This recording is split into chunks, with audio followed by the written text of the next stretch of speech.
Beraz, hastera goaz, directamente y sin más preámbulos, se va a encargar de romper el hielo hoy Vanessa Fuertes, investigadora de la Universidad Napier de Escocia, para hablarnos de capacidades, formación y empleabilidad. Vanessa Fuertes, soziologia eta gizarte zientzietan lizentziaduna da, hain zuzen ere, Madrilgo Complutense Unibertsitatean, gainera, Gizarte Ikerkuntzan masterra du. Es española, pero lleva ya bastante tiempo, años, vinculada a Escocia. Ha colaborado con el gobierno escocés, con el de Irlanda del Norte y también con la Comisión Europea, con la que trabaja en la actualidad. Actualmente es también investigadora asociada, como les decíamos, de la Universidad Napier de Edimburgo. Le invitamos a tomar ya la palabra. Vanessa, cuando quiera, por favor. Y como viene directamente de Escocia, pues para no perder la costumbre, la ponencia será impartida en inglés. Gracias.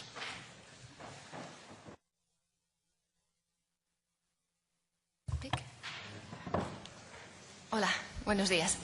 Voy a hablar en inglés desde este momento porque todos mis conceptos están en inglés, así que... Hello, good morning. I'm going to speak in English because all the ideas are in English. En primer lugar, quiero dar las gracias a Lambide por habernos invitado aquí hoy. Es un privilegio estar aquí con ustedes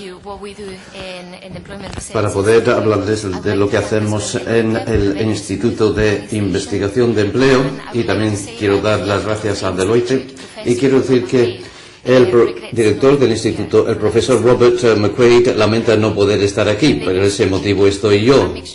En el instituto hacemos investigación sobre datos cualitativos, cuantitativos y secundarios, y lo hacemos para distintas organizaciones. Algunos son el gobierno escocés, el gobierno de Irlanda del Norte, cámaras de comercio y organizaciones de empleadores. Y mi presentación hoy se va a centrar principalmente en un trabajo que hicimos para la Comisión del Reino Unido sobre empleo y capacidades. Y la referencia aparecerá al final de las diapositivas, donde también podrán encontrar otras fuentes que he utilizado para esta presentación. Y hoy vamos a repasar muy brevemente cuál es el contexto de políticas, porque lo hizo ayer Eamon muy bien, y vamos a repasar la empleabilidad, competencias y políticas activas del mercado laboral. Y vamos a repasar los resultados de la formación y el empleo, y repasar lo que funciona para quién y en qué contexto. La política de bienestar siempre ha estado influida por varios factores, y uno de los más importantes es el contexto socioeconómico. Y creo que podemos decir que en el clima actual la política de bienestar se ve influida en gran medida por la necesidad de reducir el déficit del presupuesto público y hacer frente a un creciente número de personas desempleadas, sobre todo a los jóvenes desempleados y los desempleados de larga duración. Y la política de bienestar en el Reino Unido durante varios años ha seguido el planteamiento de tomar medidas activas en el mercado laboral, en contraste con las medidas pasivas. Y también está lo que se llama el planteamiento de primero hay que trabajar, pero se está dando cada vez más importancia a las entradas sostenibles al mercado laboral. Y también las políticas activas de mercado laboral engloban una combinación de cosas para fomentar la participación en el empleo remunerado, porque el empleo remunerado se ve como la mejor salida de la pobreza y el principal motor del crecimiento económico. En el 2010 el gobierno de coalición se formó entre el Partido Conservador y el liberal demócrata, y ayer se hablaba de las estrategias de competencias, pero para los que no estuvieron aquí, los principios son la equidad, centrándonos en aquellos que tienen las mayores necesidades, la responsabilidad, donde se pide a los empleados y a los empleadores a compartir los gastos de formación y la libertad para adquirir cualificaciones. En el Reino Unido se están produciendo cambios importantes que algunos consideran revolucionarios. Otros dicen que simplemente siguen la tendencia política, pero de todas formas son tendencias renovadoras. Y una de las reformas es el crédito universal, lo que significa que va a haber una sola prestación para los adultos en edad activa, donde se amalgaman las distintas prestaciones en una sola prestación, con el objetivo de aumentar la recompensa por permanecer en el empleo remunerado, y creo que va a beneficiar de forma importante al sistema de prestaciones. También se han introducido programas de trabajo que van a comentar otros colegas, pero se introdujo el año pasado en junio y es novedoso en varios sentidos y ofrece grandes oportunidades para abordar algunos temas que han existido antes en los anteriores programas de empleo. Y el programa de trabajo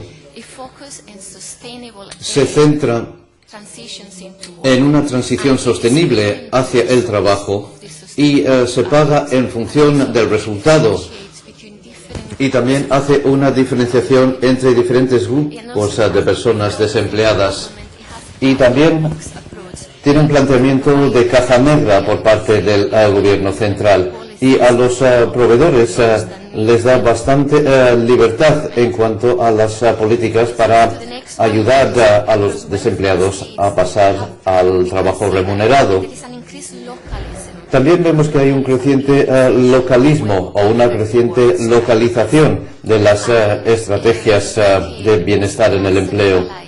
Y en el Reino Unido hay una política de empleo bastante centralizada, pero de alguna manera el programa de trabajo puede ayudar a localizar este tipo de políticas de empleo para que sean más pertinentes al nivel local. El gobierno de coalición ha introducido una nueva estrategia de competencias en noviembre del 2010 con el fin de mejorar las competencias nacionales para aumentar la competitividad internacional y la movilidad. Y yo creo que estas tres cosas, o más bien las competencias, son muy importantes para conseguir estas tres cosas. Y voy a hablar un poco del cambio que ha habido en el paisaje en cuanto a la estrategia en relación con las competencias. Las personas y los empleadores tienen cada vez más exigencias en cuanto a las competencias y se va a implantar una estrategia donde aquellos que están buscando trabajo tienen la obligación de formarse y adquirir competencias a través de su participación en el programa de trabajo. Y también las universidades y los proveedores de formación también están introduciendo pagos en base a incentivos. Por lo tanto, también hay un objetivo para integrar el empleo y los sistemas de bienestar con el sistema de provisión de competencias. Y hay una estrategia que se introdujo en el 2008, que también está asumiendo el gobierno de coalición, con algunos cambios.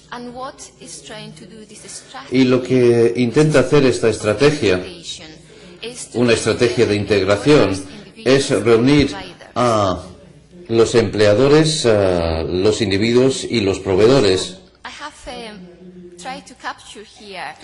Y aquí he intentado recoger los tres temas que estamos debatiendo en esta cumbre. Y me gustaría recalcar que cada uno de estos tres puntos son muy importantes para conseguir una política eficiente de bienestar laboral. En este triángulo tenemos el desempleo y la baja remuneración en la parte de arriba, que evidentemente crea pobreza y exclusión. Por otro lado, tenemos la provisión de competencias y lo que es muy importante también es la orientación profesional, que está muy estrechamente relacionada con la provisión de competencias. Y por otro lado tenemos las necesidades del mercado laboral. Y creo que es muy importante interrelacionar los tres aspectos en las políticas de bienestar laboral. Y hay que tener en cuenta que no hay una sola solución mágica para abordar el problema de las personas que están intentando introducirse en el mercado laboral. Pero pensamos que hay evidencia de que algunas intervenciones tienen más éxito que otras. Por lo tanto, los servicios de empleo, ya sean públicos, privados o del tercer sector, pueden encontrarse con dos escenarios diferentes. Uno de ellos es el de la transición hacia el trabajo, para intentar ayudar a las personas a pasar del desempleo al empleo. Y las barreras son varias y distintas. Y por otra parte está la progresión, es decir, personas ya están empleadas en puestos de trabajo de baja remuneración y bajas cualificaciones e intentan pasar a un empleo más seguro, más sostenible. Y esto me parece muy importante en el clima actual, porque si tenemos escasez de recursos y las personas tienen un trabajo de baja remuneración, algunas veces solicitan créditos fiscales, y esto evidentemente procede del presupuesto público. Y también los trabajos poco sostenibles o de baja remuneración puede hacer que estas personas abandonen el mercado laboral y soliciten la prestación por desempleo y entren en un ciclo de baja remuneración o se conviertan en parados de larga duración. Por lo tanto, hay una política que intenta mejorar la movilidad social y aliviar la pobreza y hacer que las personas pasen al empleo es muy importante, e intentar aumentar las competencias de las personas es un tema central. Algunas de las barreras que impiden la progresión son las mismas barreras que impiden el acceso al empleo, y hablaremos de estos aspectos dentro de unos momentos.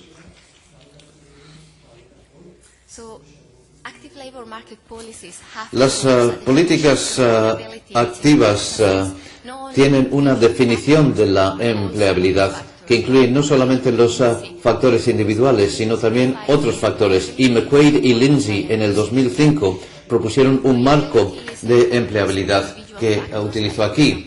Y hay factores individuales, como decía, que pueden ser la falta de competencias, la falta de motivación, la falta de confianza, pero también tiene en cuenta circunstancias personales, por ejemplo, responsabilidades, tensiones en el hogar, y también factores estructurales, por ejemplo, la falta de cuidados para los niños, falta de transporte, problemas de prestaciones, etcétera. Y también tiene en cuenta la disponibilidad de empleos en un mercado laboral ajustado. Y en un mercado laboral donde no hay muchos empleos, las barreras que afrontan algunos grupos vulnerables se hacen todavía más visibles, porque los empleadores pueden ser más selectivos a la hora de elegir un candidato.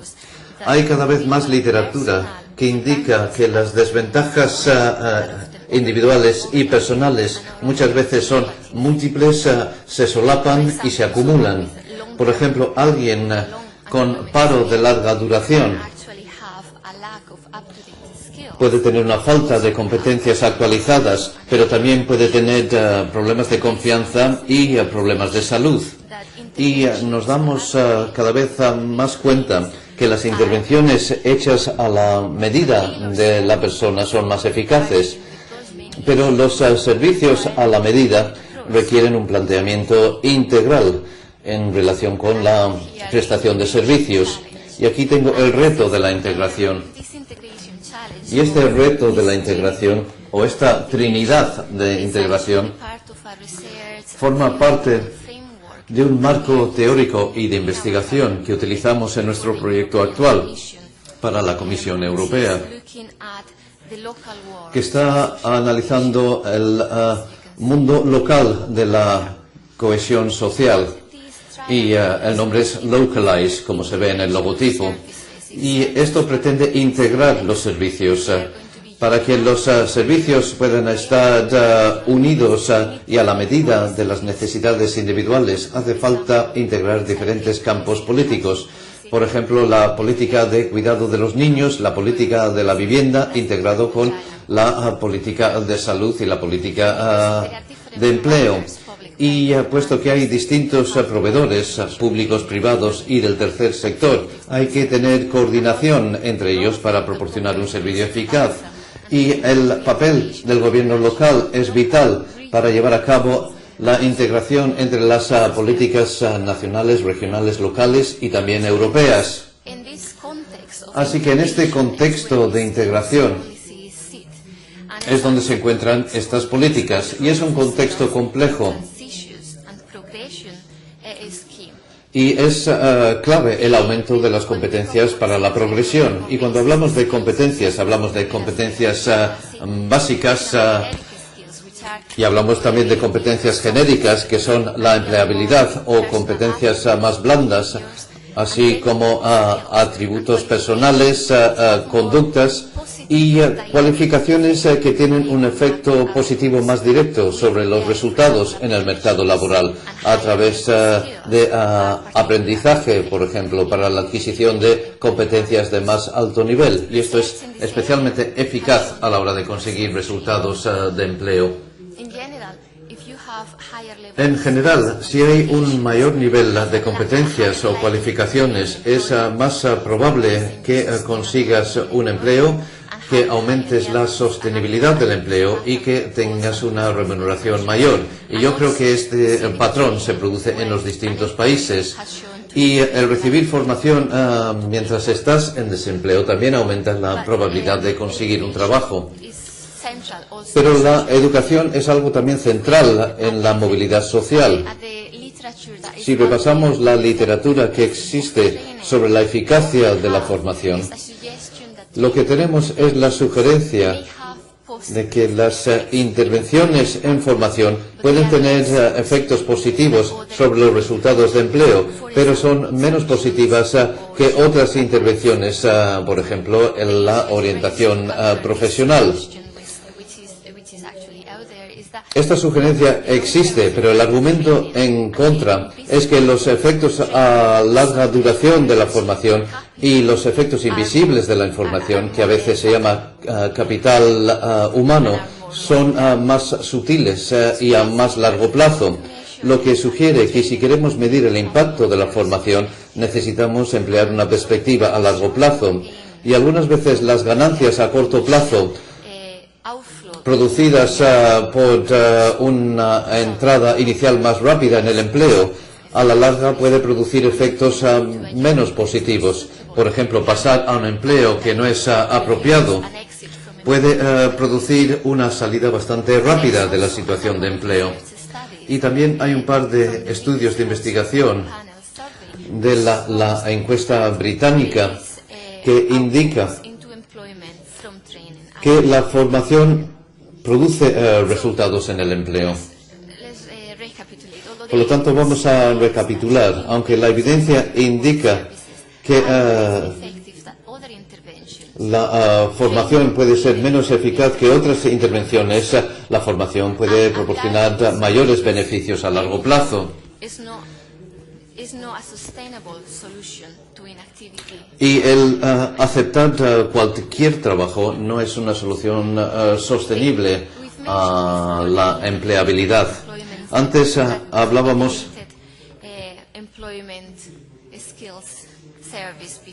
del servicio integral de competencias.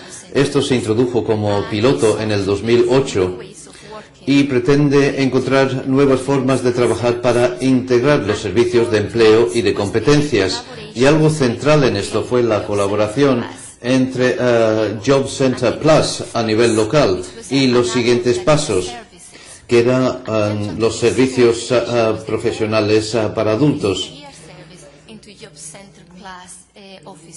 Y esto supuso la incorporación de este programa dentro de los procedimientos de Job Center Plus o del centro de empleo. Se hace una valoración de las necesidades. Inicialmente una evaluación general y posteriormente una evaluación más a fondo. Y lo importante es que esta evaluación va seguida de una formación de buena calidad, evidentemente. Y se hizo una evaluación del proyecto piloto. Y aunque se dieron buenos resultados, todavía no había una integración total debido a las políticas y había una desconexión. Y una de las principales barreras es la falta de financiación para esta integración. Pero algunos aspectos planteados es que la integración de los servicios profesionales en el empleo es algo necesario para proporcionar un buen servicio a los individuos. Y también indica que los partenariados con empresas locales desempeñan un papel importante. Y unas buenas relaciones de trabajo son importantes, pero solo es parte de la solución, porque se necesita un proceso sencillo y flexible como núcleo en la prestación de estos servicios. Y repasando ahora cuáles son las intervenciones en competencias y cuáles son las relaciones con los resultados sobre el empleo. Una conclusión de la investigación que hemos realizado indica que hay una falta de evidencia robusta sobre el éxito de las intervenciones en competencias, porque no existe una diferenciación en función del programa y muchas veces porque los propios programas tienen distintas facetas. Por lo tanto, resulta muy difícil entresacar el componente de competencias de esa intervención. Y también hay un metaanálisis hecho por Haslock y Green del Departamento de Empleo y Pensiones, y esto lo citaré más adelante. Pero otras investigaciones han encontrado que las competencias básicas de empleabilidad no son tan buenas como en la formación profesional, que tienen mejores resultados sobre el empleo. Y los que están más alejados del mercado laboral necesitan más tiempo para conseguir empleo.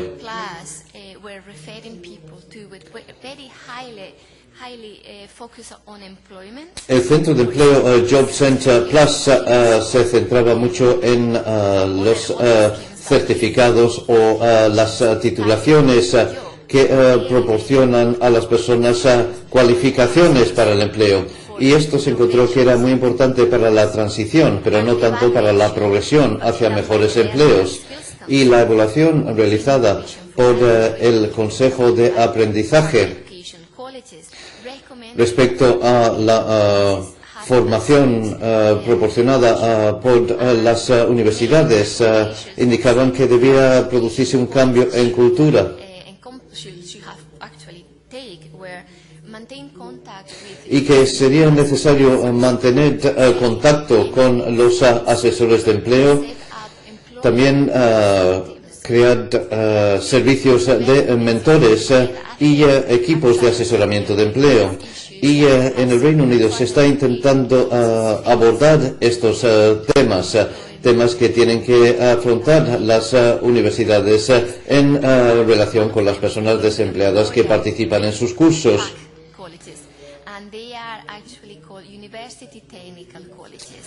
Tenemos lo que se llaman universidades técnicas, son estatales para las personas entre 14 a 19 años. Están patrocinadas por la universidad y también por los empleadores. Y hay dos en este momento que están en funcionamiento en el Reino Unido. Y hay un plan para crear otros 13. Y se ha hecho una introducción inicial de pago de incentivos en base a los resultados. Y esto proporcionará incentivos a esas universidades que proporcionan programas de formación que consiguen que las personas hagan la transición hacia el mercado laboral. Y el último aspecto es que la investigación sugiere que las intervenciones más eficaces son aquellas que tienen un contacto con el mercado laboral, que ofrecen experiencias laborales y formación en el puesto de trabajo. Pero si repasamos los modelos de formación y los resultados de empleo, no hay evidencia demasiado robusta sobre qué tipo de formación tiene más éxito. Pero lo que tenemos es evidencia, como decía antes, de que la formación en empleabilidad básica tiene menos resultados a corto plazo sobre el empleo, pero esto es porque estas personas necesitan obtener estas capacidades para poder conseguir mejores empleos, y hace falta hacer cambios para que las personas más vulnerables puedan realizar esta formación profesional, y también que esta formación profesional abra vías de progresión y tal vez proporcionen marcos para el aprendizaje en el futuro, y aprendizajes que se basen en la formación práctica y teórica es lo que muestra los mejores resultados con el fin de conseguir mejores empleos en el futuro. Aunque, por supuesto, hacen la formación práctica y teórica teniendo un empleo, pero les ayuda a conservar ese empleo, a mejorarlo. Y en el Reino Unido hay más demanda que oferta de aprendizajes, pero últimamente se han anunciado más plazas de formación para aprendices. Vamos a ver qué funciona para quién y en qué contexto. En nuestra investigación hemos identificado,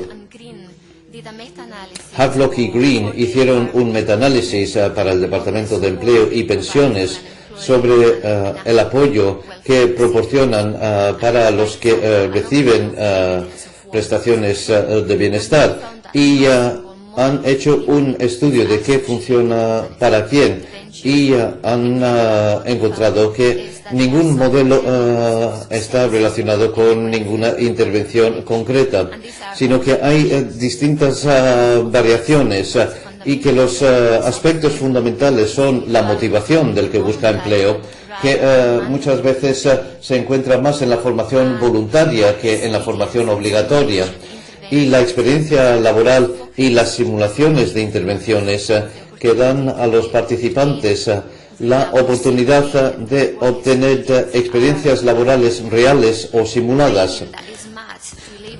La formación que encaja con las demandas del mercado laboral y con las competencias individuales del buscador de empleo. Y esto incluye secuenciar las capacidades básicas para desarrollarlas de una forma específica. Y este es el camino a seguir. Y mecanismos que aseguren la involucración del individuo. Por ejemplo, el empleo de un entorno que no produzca una alienación en la persona que busca un empleo y que se sientan integrados. Y lo que funciona para las personas en situación de desventaja son personas que tienen unas determinadas circunstancias, y la provisión generalmente se proporciona a través de distintas intervenciones, distintas combinaciones de apoyo, pero hay ciertos factores que se pueden identificar en los distintos grupos. Pero antes de hablar de los diferentes grupos, me gustaría decir que en el Reino Unido, al menos en la investigación que estamos haciendo en este momento, encontramos que estos grupos están sufriendo una erosión. Los proveedores de servicios están intentando proporcionar servicios centrados en el individuo, pero evidentemente diferentes personas plantean diferentes problemas. Los padres, por ejemplo, probablemente necesitarán cuidados para sus hijos, pero los proveedores de servicios algunos de ellos en realidad emplean este modelo donde tratan a los individuos como individuos y estudian sus problemas y barreras, pero evidentemente tenemos que ser conscientes de que ciertos grupos tienen ciertos problemas. Y, por ejemplo, en los jóvenes, lo que ha encontrado la investigación es que la motivación es crucial para estos jóvenes. Y aquellos que consiguen cualificaciones, es más probable que consigan empleo. Así que, evidentemente, aquellas personas que no tienen cualificaciones, estaría bien animarles para conseguirlas a través de la formación. La evidencia también sugiere,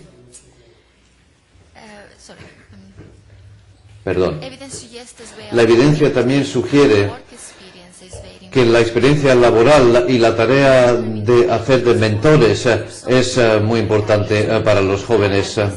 Y estas intervenciones son necesarias en algunas personas de este grupo de edad.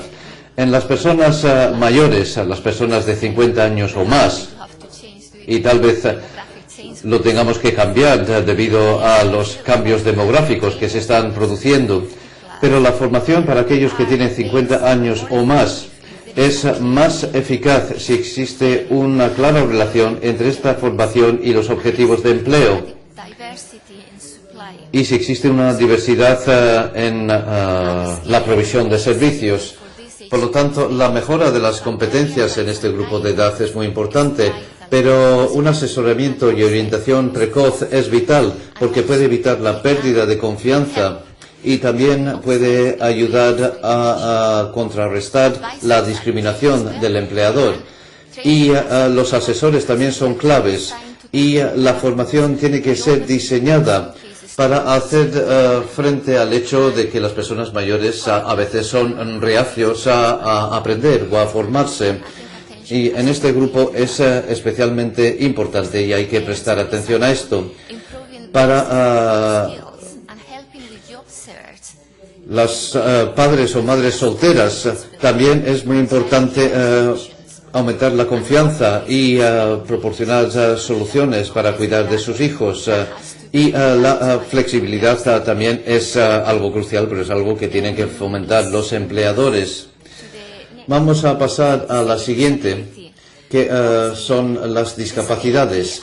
Evidentemente, las discapacidades y los problemas de salud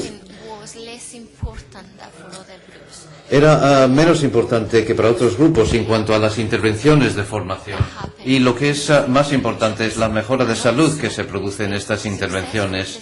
Y también el éxito de la intervención dependía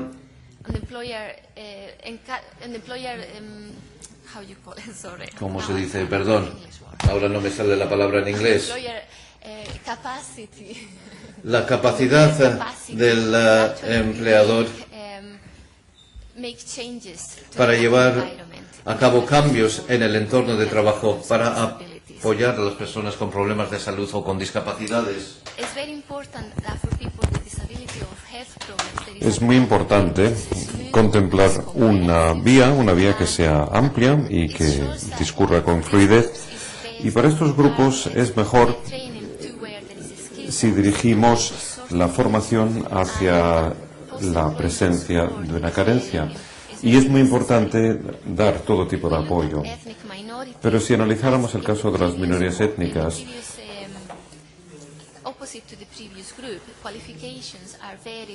la capacitación es muy importante.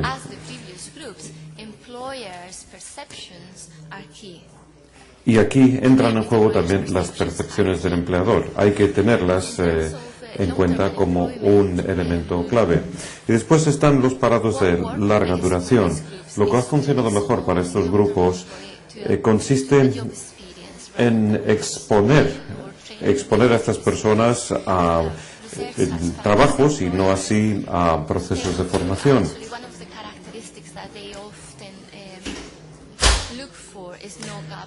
Y una de las características que tiene que prevalecer es que no hay ningún tipo de deficiencia, ningún tipo de carencia en materia de empleo.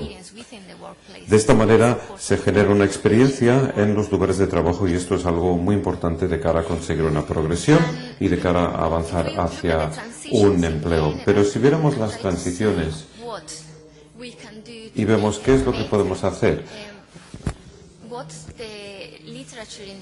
para mejorar la situación, ¿qué es lo que dice la literatura y qué es lo que dice la evidencia? Bueno, que la intervención genérica debería abandonarse y que las intervenciones o los enfoques se deberían diseñar para dar apoyo individualizado. Y estas intervenciones o grupos de intervenciones deberían permitir a la persona elegir la herramienta que le resulte más conveniente o más idónea del paquete que se les ofrece o que se le ofrece. Las intervenciones se tienen que adaptar a las exigencias del mercado laboral y a los lugares de trabajo y tienen que tener en cuenta las necesidades específicas de las personas. Y después está la orientación como otro elemento clave para poder llevar a cabo intervenciones con éxito. Pero digamos que no existe ninguna evidencia que nos sugiera que la orientación por sí sola nos sirve para garantizar la transición hacia el mundo laboral. Bueno, lo que sí que está claro es que sirve como elemento de ayuda para poder elegir adecuadamente en todo lo referente a la formación, capacitación y educación. Y esto es muy importante para poder después llegar a tener un empleo a posteriori. Pero uno de los principios que emana de la literatura dice que para ayudar a estas personas se precisan múltiples intervenciones, así que hay que contemplar las diferentes necesidades de la persona, tanto técnicas como personales, para asegurarnos que los déficits se van cubriendo de manera progresiva.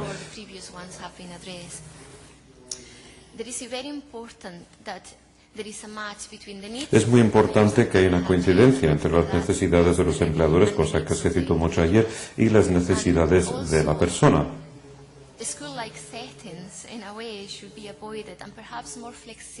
También deberíamos incorporar una mayor flexibilidad en cómo impartimos la educación en centros de formación profesional o en las universidades o en otros centros para de esta manera satisfacer las necesidades de la persona. También están los paquetes de simulación de un posible empleo para la adaptación de la persona y después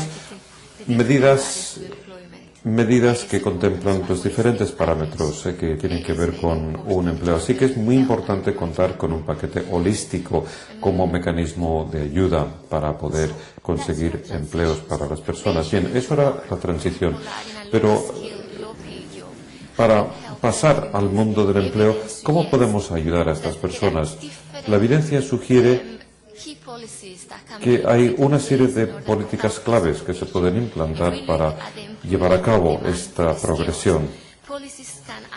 Si contemplaron las demandas del empleado, habría que diseñar intervenciones políticas para que la gente pudiera sacar el mayor provecho posible y tener la posibilidad de incluso llegar a hacer trabajos diferentes. Pero lo que hemos visto en la literatura es que, de nuevo, bueno, no hay ninguna evidencia, ninguna robusta y además el impacto es un tanto mixto por la presencia de estas dos políticas. Pero en lo que se refiere a influir sobre los empleadores, bueno, hay una serie de políticas que se podrían poner en marcha, como por ejemplo hay impuestos que van a parar a la formación, también están los derechos individuales de las personas para que puedan participar en cursillos de formación, pero no hay una única solución. Entonces, las soluciones a adoptar para los empleadores y empleados se tienen que analizar con seriedad para mejorarlas. Y es importante, ante todo, el que haya empleos de alta calidad para que la transición se pueda llevar a cabo con suavidad.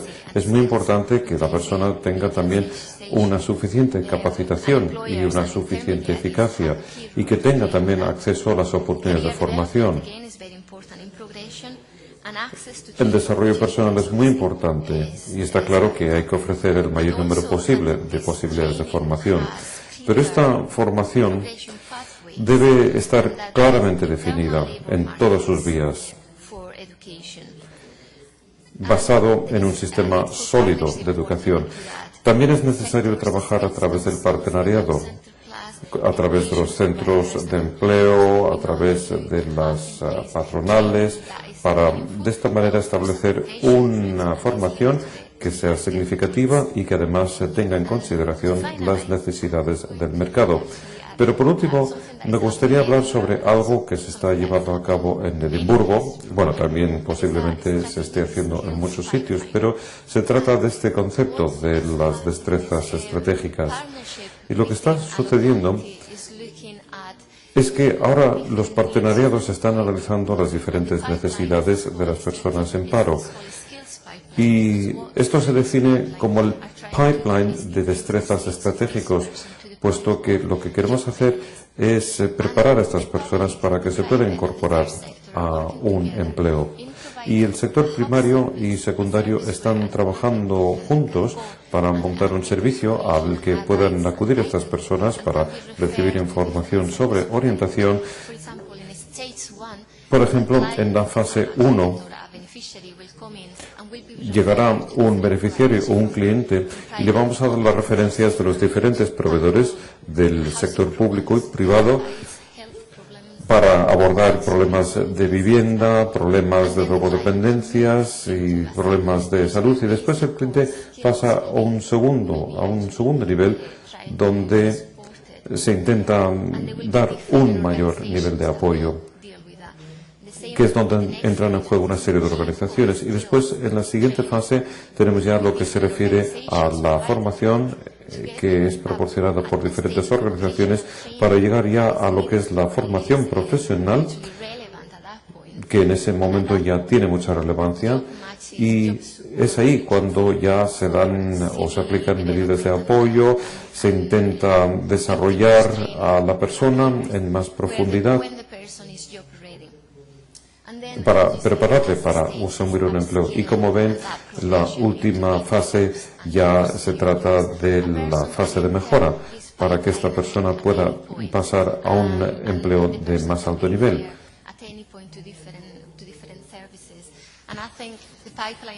Y yo creo que este abordaje que se está empleando cada vez más, el de las destrezas estratégicas, y creo que intenta integrar las tres cosas que hemos comentado antes, a los diferentes proveedores a nivel local para empezar a integrar las políticas nacionales con las políticas locales, y también intenta integrar diferentes áreas políticas como la sanidad, la psiquiatría. Bueno, evidentemente no es un sistema perfecto y queda muchísimo trabajo por hacer en este campo, pero creo que estamos dando los pasos adecuados en la dirección idónea, como dijo alguien ayer, y yo creo que esto puede funcionar para la gente y yo creo que es algo que va a producir resultados. Y por último, aquí tengo algunas de las fuentes que he empleado. Quiero decir las referencias bibliográficas.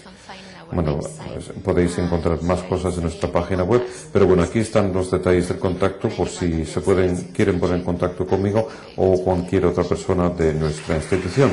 Gracias por su atención.